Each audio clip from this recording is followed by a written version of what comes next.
He always gives a good press conference, he does. doesn't The he? Marmite manager, at least he's honest. Now, it might be hard to believe, but it's almost 20 years since fans waved goodbye to Brookside close for the final time. Yeah, there were tears all around when it happened.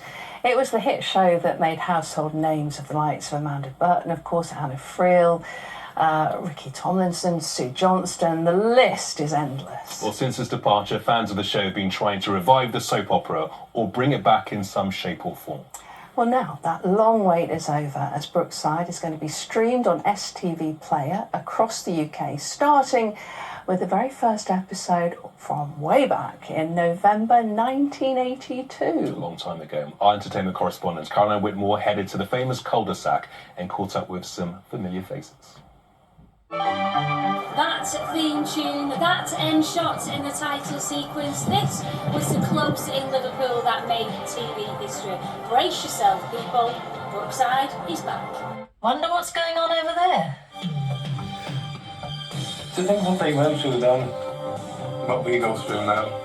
Never changes, you mean? How excited are you, as a superfan, that Brookside is going to be streamed again from the very first episode? It's just an absolute dream come true, and it's what the fans have wanted for years. I mean, it's been off the air now since 2003. It's great to see that it's going to come back to STV Player, and that it's also going to be remastered, so it's going to be a lot more sharper and clearer than it was when it was on Channel 4.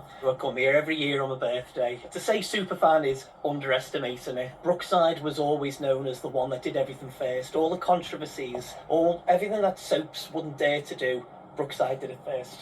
On the 2nd of November 1982, Brookside burst onto our screens, and you were in the very first episode as Gizmo. Shut up! I stayed from 82 to 85 and I came back in 87 for Damon's funeral. When we started, it was really gritty and political.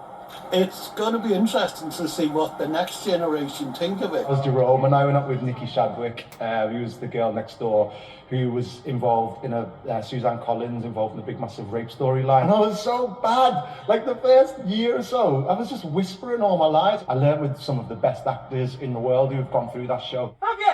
We're there from the start. Yeah. You headed up the Grant family with the amazing Sue Johnson, who then we saw you in the Royal Family with. It was a massive part of your career, wasn't it? Well, that was only my second job. I'd made a movie called United Kingdom, and Brookside was just coming into being then. And Andy Lynch was one of the main writers of Brookside, and he picked the phone up and said to Phil Redmond, "I've just found Bobby Grant. I know I'm still a sex symbol." But then, in them days, I was on par with like many of these big Yankee stars. I was on par with them in them days. 20 years it's been off air, and still people are coming here to visit. If someone said, "Do you want to go back in time and do it again?" I'd go, "Yeah." And first thing I'd say, let's get it right, because 40 years on, they might be watching it again. Oh, I used to love the omnibus of Brookies so much. Great to see it back. Let's get the weather now.